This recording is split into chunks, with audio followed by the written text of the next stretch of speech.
Monsieur. OK? Non, monsieur. OK, d'accord. Alors, la personne qui a dit oui, est-ce que vous pouvez expliquer la nuance?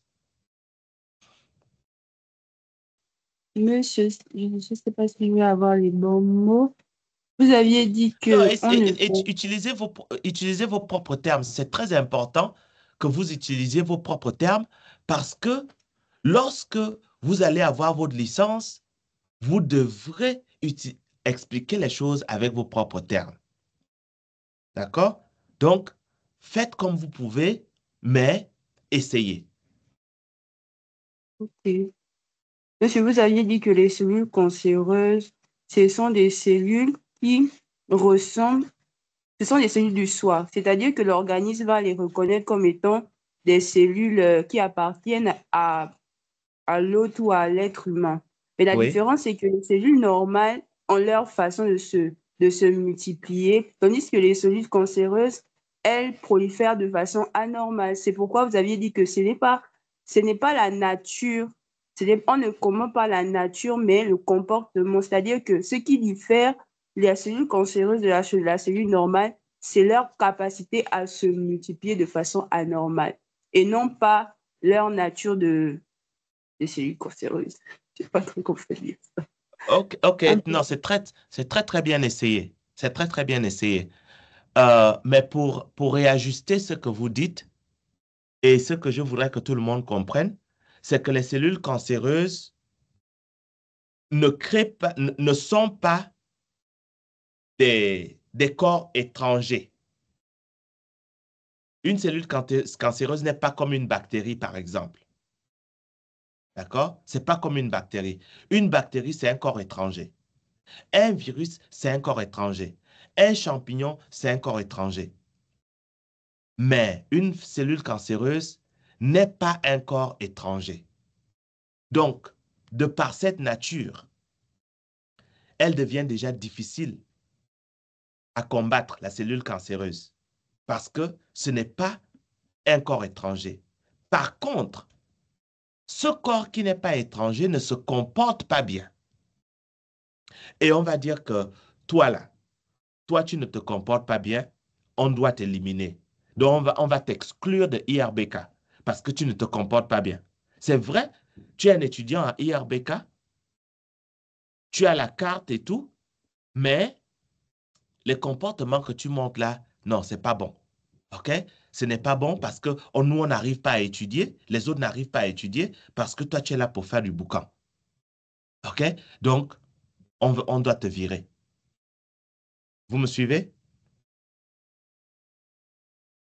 Donc, les cellules cancéreuses de cette manière-là, en fait, on va les attaquer sur la base de leur comportement. Et leur comportement est basé sur quel gène est exprimé à quel moment.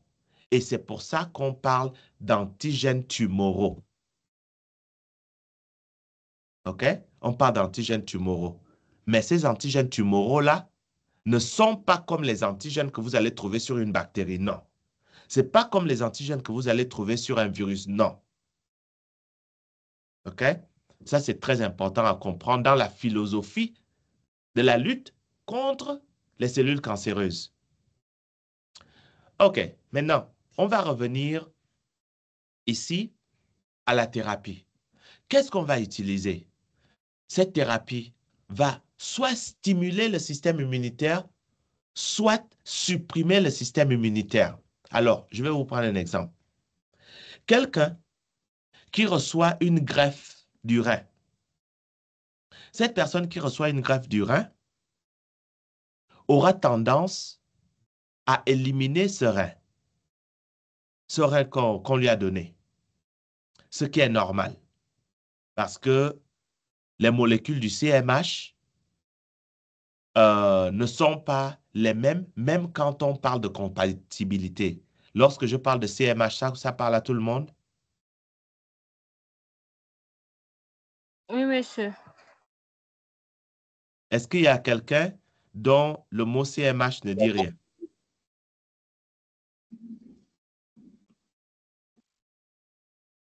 OK, on avance. Donc, il y a des cytokines. Les cytokines jouent un rôle très important dans la régulation de la réponse immunitaire, que ce soit au niveau de la stimulation ou au niveau de la suppression. D'accord? Il y a plusieurs genres de cytokines. Par exemple, les interleukines. OK? Et dans les interleukines, il y a par exemple l'interleukine 2 qui, lui, stimule la prolifération des cellules T. En d'autres termes, l'interleukine est impliquée dans l'expansion clonale. Ça parle à tout le monde, n'est-ce pas?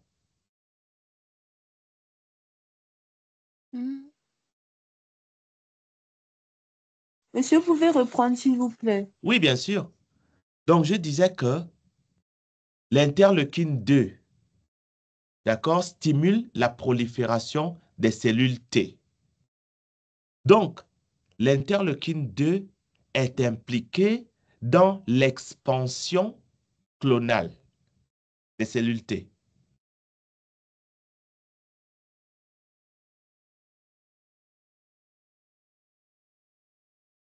C'est bon?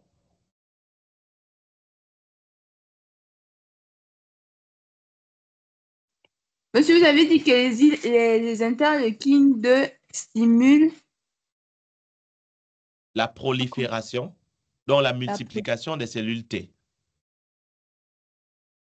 Merci, monsieur. OK? Donc, il y a les interleukines et puis il y a les interférons alpha.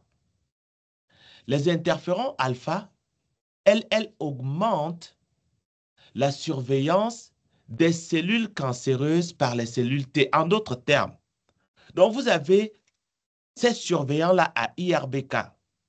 Ces surveillants à IRBK qui regardent quels sont les mauvais élèves et les bons élèves. OK? Bon, ils ne se soucient pas trop des bons élèves, mais ils se soucient surtout des mauvais élèves. C'est pour ça qu'il y a des surveillants. Donc, ces interférons alpha vont en fait augmenter leur, leur niveau de contrôle pour regarder que j'ai vu Mayombo passer par là. Est-ce que Mayombo est un étudiant qui se comporte bien? On va regarder. Si Mayombo ne se comporte pas bien, on va l'arrêter et puis on va devoir faire ce qu'on a à faire. D'accord? Donc, les interférons alpha se comportent comme des surveillants. Donc, leur capacité à surveiller les cellules cancéreuses, donc elles vont regarder, OK, cette cellule de la peau, est-ce qu'elle est saine ou pas? L'autre là, est-ce qu'elle est saine ou pas? Celle-là, on dirait qu'elle est saine, on dirait qu'elle n'est pas saine. On va un peu regarder de près. Mais celle-là, non, elle n'est pas saine. Donc, on va la séquestrer. Et on va inviter les spécialistes pour détruire cette cellule cancéreuse. Donc, les interférons alpha, eux, ils augmentent la surveillance des cellules cancéreuses par les cellules T. D'accord? Et vous savez que les cellules T sont cytotoxiques, n'est-ce pas? Oui, monsieur. Oui, monsieur. Voilà. Donc, une fois que la cellule T voit ça, elle se dit que ah, la cellule-là, le gars-là ne se comporte pas bien, Mayombo. Non, non, non, non, non. Lui-là, il faut qu'on l'incarcère. OK? Mais les cellules cytotoxiques, elles n'incarcèrent pas, hein. Elles détruisent, n'est-ce pas? Oui, monsieur. Monsieur. OK, très bien.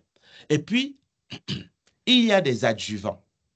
Donc, il y a les cytokines qui sont les cellules du complément. Amen, qu'est-ce que je raconte? Corrigez-moi, s'il vous plaît. Je vous écoute, corrigez-moi. J'ai dit les cellules du complément. C'est quoi l'expression correcte?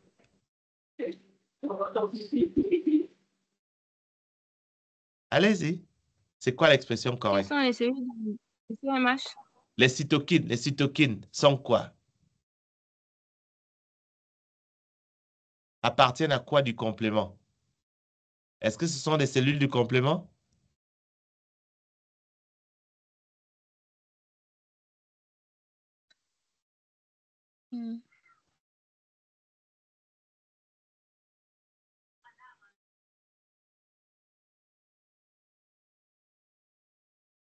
Les cytokines. Ce sont des Mais protéines faisons du les complément. cellules. Allez-y, répétez. Monsieur, ça va. Ce sont des protéines du complément. D'accord? Les cytokines sont des protéines du complément. OK? Donc, vous avez les protéines du complément, les interleukines, les interférons, c'est toutes des protéines. Et puis maintenant, vous avez des adjuvants. Alors, question, c'est quoi les adjuvants?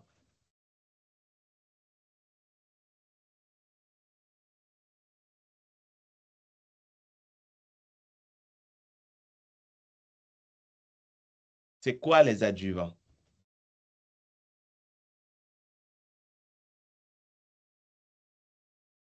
Monsieur, on peut dire que ce sont des cellules qui sont là pour aider. Qu'est-ce que le reste de la classe pense?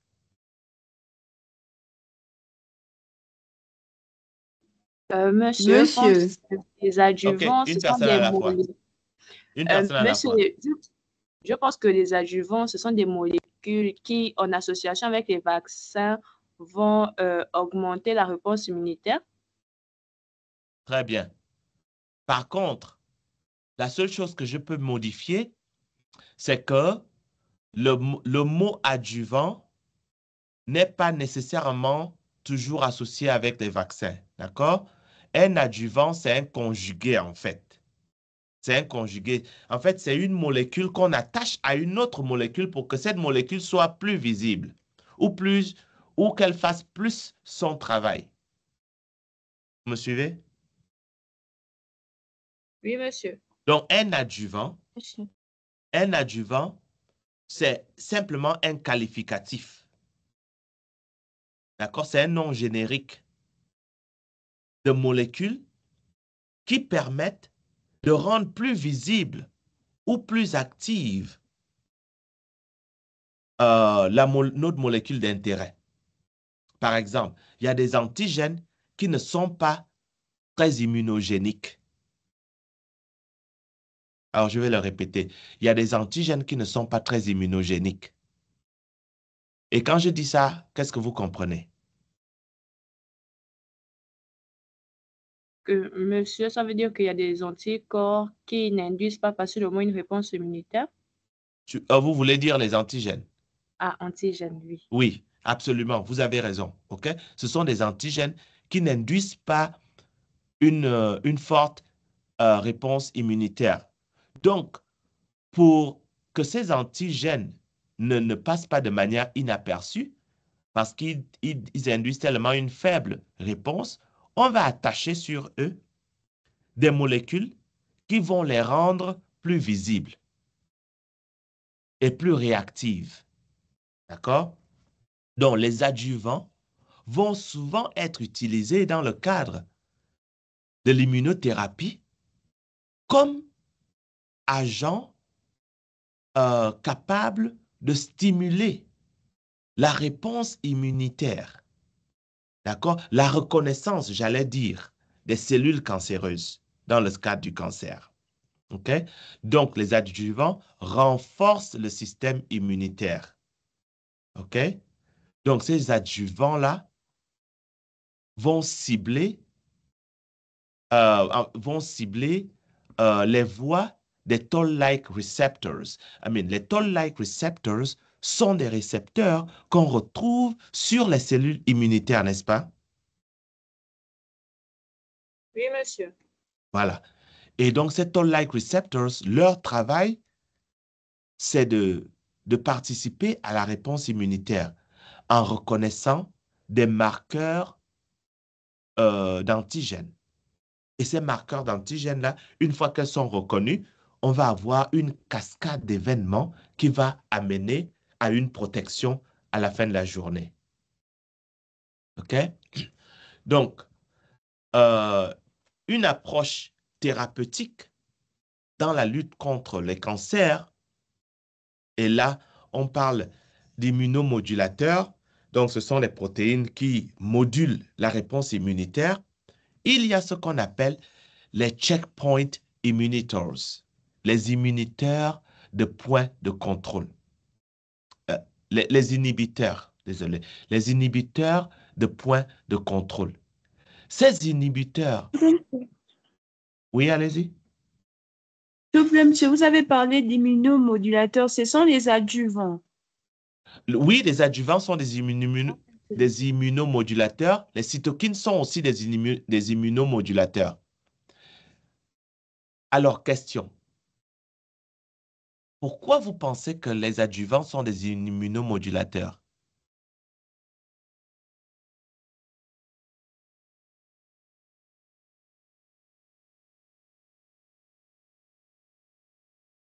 Monsieur, Oui? je pense que les adjuvants sont des immunomodulateurs parce qu'ils sont capables de stimuler la reconnaissance des cellules cancéreuses. Parfait. Est-ce que tout le monde a suivi ça?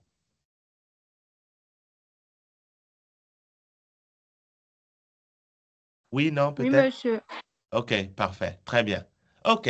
Maintenant, là, on va rentrer dans le cadre maintenant des anticorps. Oui? La classe, Qu'est-ce que vous n'avez pas compris? L'explication que l'étudiant t'a donnée. OK. Mademoiselle, est-ce que vous pouvez reprendre l'explication que vous avez donnée au niveau des adjuvants? D'accord, monsieur. Je disais que les adjuvants sont considérés comme des immunomodulateurs parce qu'ils sont capables de stimuler la reconnaissance des cellules cancéreuses. Est-ce que c'est clair pour tout le monde dans la classe?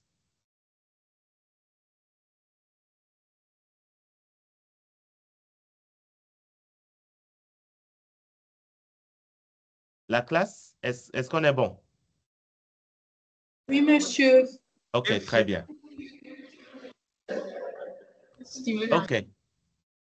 OK, donc là, on va maintenant passer. Donc, on a vu les immunomodulateurs, y compris les checkpoint inhibitors,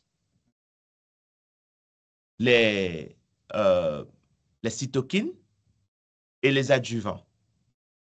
Ça, c'est au niveau, on va dire, moléculaire. Maintenant, on va rentrer un peu au niveau, bon, cellulaire, mais on va faire un arrêt important sur les anticorps produits par les lymphocytes B. D'accord? Et là, on va parler des anticorps monoclonaux et des anticorps polyclonaux. Alors, vous allez remarquer qu'il y a un acronyme ici, MAB. Alors, le M ici, il n'est pas en majuscule, il doit être en minuscule. D'accord? Le A est majuscule et AB, ça veut dire antibody. Le S ici, c'est parce qu'on dit antibodies. Donc, il y a plusieurs anticorps. D'accord? Monoclonal, monoclonal antibodies. C'est ça le terme en anglais. En français, c'est anticorps monoclonaux. D'accord? MABS, ce sont les anticorps monoclonaux. Ça, euh, je voulais le clarifier ici parce que vous allez voir les MABs là souvent. Maintenant, c'est quoi un anticorps monoclonal? Est-ce que quelqu'un peut expliquer c'est quoi un anticorps monoclonal? C'est vrai qu'on avait déjà un peu discuté sur ça. Oui, allez-y. monsieur, Oui. Un anticorps.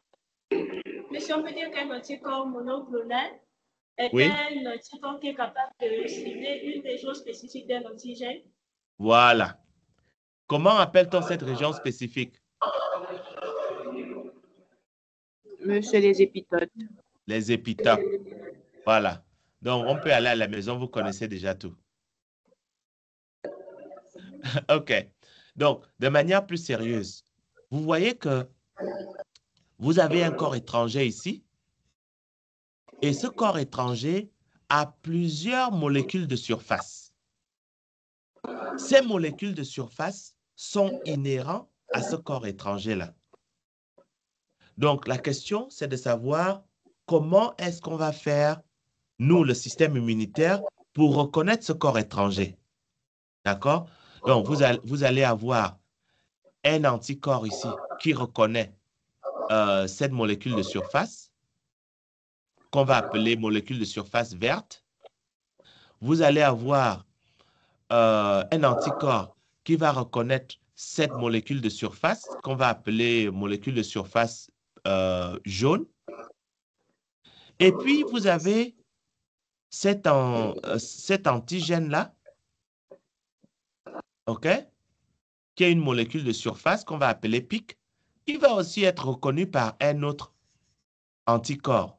Donc, chaque molécule de surface ici peut être reconnue par un anticorps spécifique.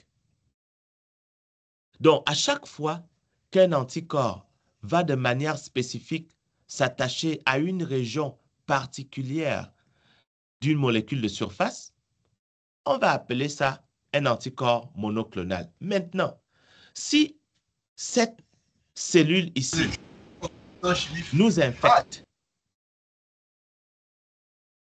quelle sera la nature des anticorps qui vont être produits?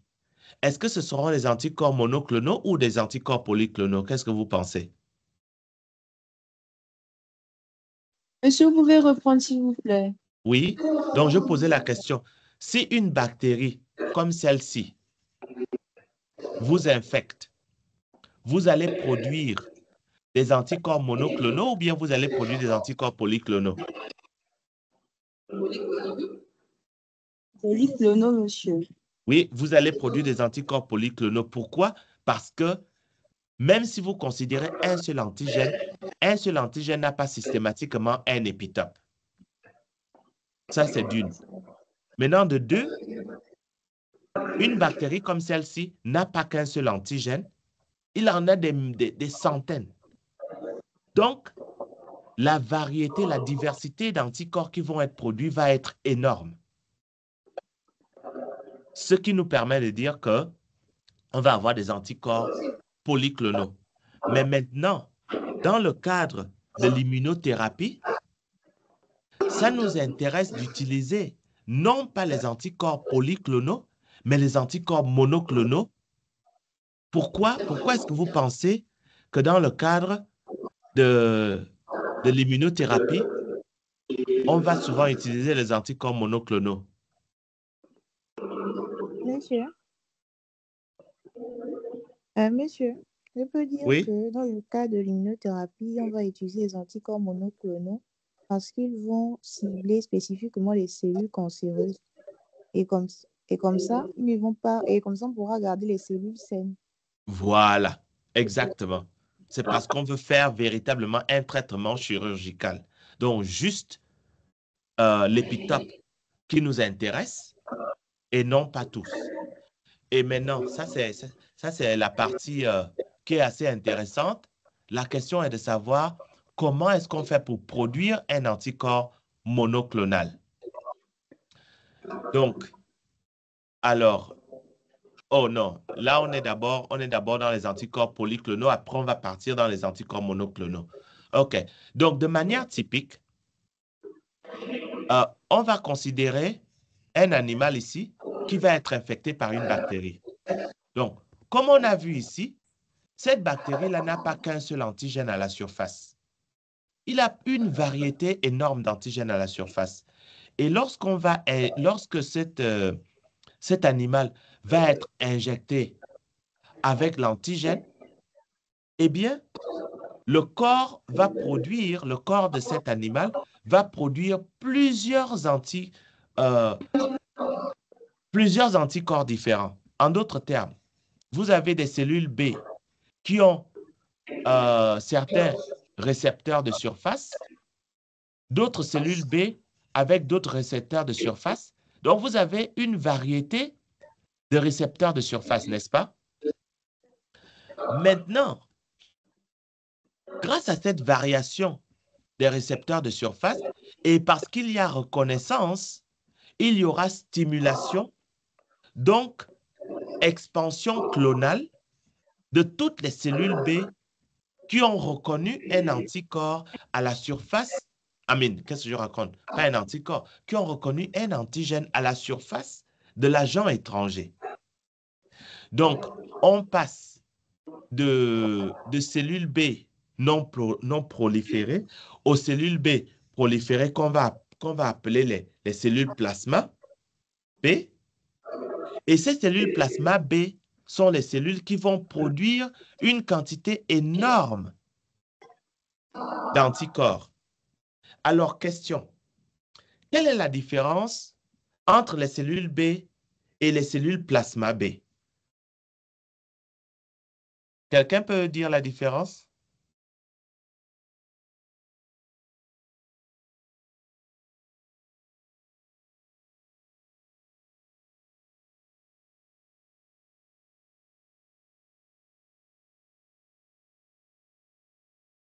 Vous m'avez suivi? Monsieur, Oui. Il y a une différence peut-être au niveau de la forme. et du contenant. OK, donc au-delà de la forme, qu'est-ce que vous remarquez? La Elle a des récepteurs. Elle possède des récepteurs. Oui, et l'autre n'a pas. Monsieur, Oui, monsieur, oui. la différence c'est au niveau des récepteurs. Les OK, cellules d'accord. B possèdent des récepteurs. Les cellules B possèdent des récepteurs et les cellules plasma B ne possèdent pas de récepteurs. OK, d'accord. Maintenant, les anticorps, eux, ils sortent d'où à ce niveau-là?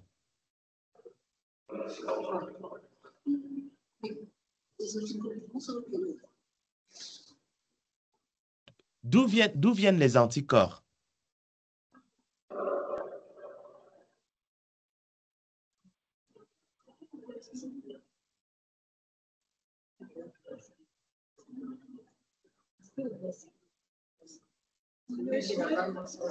Oui?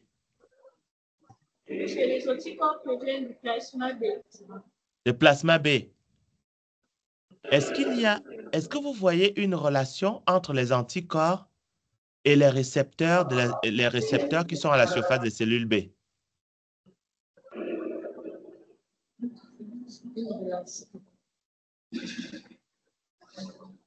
Il y a une reconnaissance.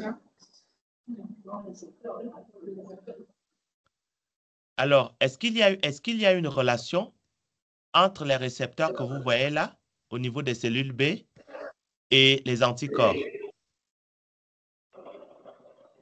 Oui, monsieur. Mais comment ça se fait? Comment ça se fait que ici, les récepteurs sont attachés, mais ici, les anticorps sont libres? Qu'est-ce qui se passe? Monsieur, Oui? monsieur, Uh-huh. je pense que les cellules B vont se transformer en plasmocytes pour produire les anticorps.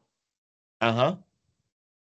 Exactement. En fait, les anticorps ne sont rien d'autre que les B-cell receptors, dont les récepteurs des cellules B, la transformation de ces plasmocytes, en fait, est telle que sur un plan physiologique, ces cellules vont perdre la capacité de garder les récepteurs à la surface et acquérir la capacité à libérer ces récepteurs par voie de sécrétion. Vous me suivez?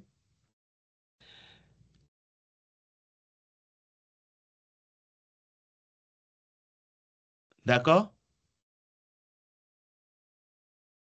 Non, monsieur. Monsieur, moi, je n'ai pas de... OK, il n'y a pas de souci, je vais répéter. Alors, vous voyez les cellules B ici. Vous voyez mon curseur? Oui, monsieur. OK. Oui, monsieur. Ces cellules B ont à la surface ce qu'on appelle les B-cell receptors, les récepteurs des cellules B. Attends, je vais écrire ça ici pour que ça vous dise BCR, B-cell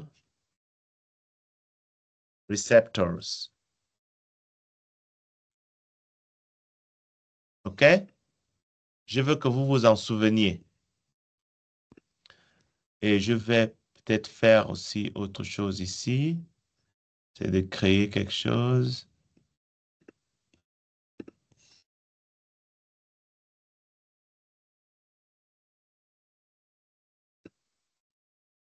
Et on va dire ça.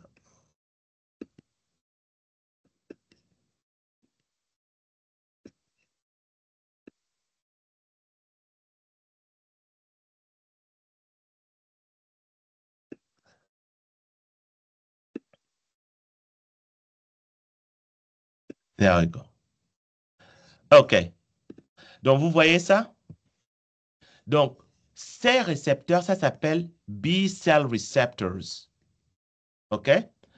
Et ces B-cell receptors sont attachés aux cellules B tant que la cellule B n'est pas encore rentrée dans la différenciation qui l'amène à devenir une plasmocyte.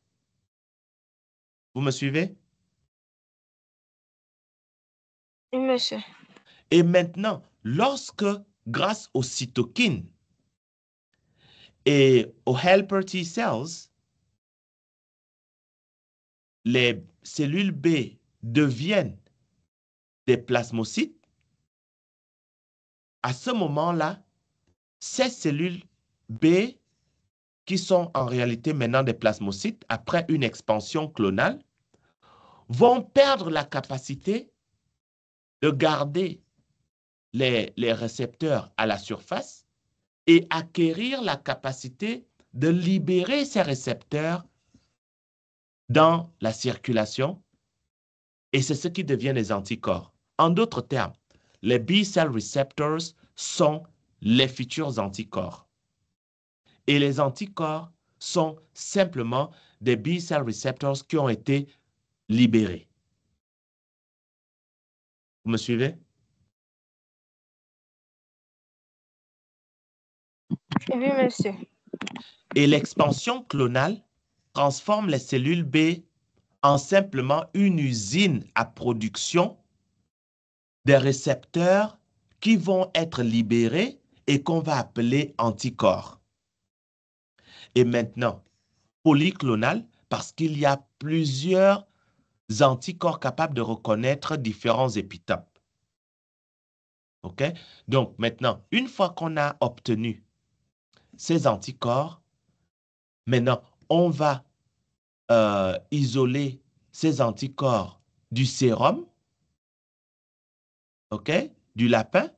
Et quand on isole ces anticorps, enfin, quand on isole le sang du lapin, on le centrifuge, on va obtenir ici là, le sérum en jaune.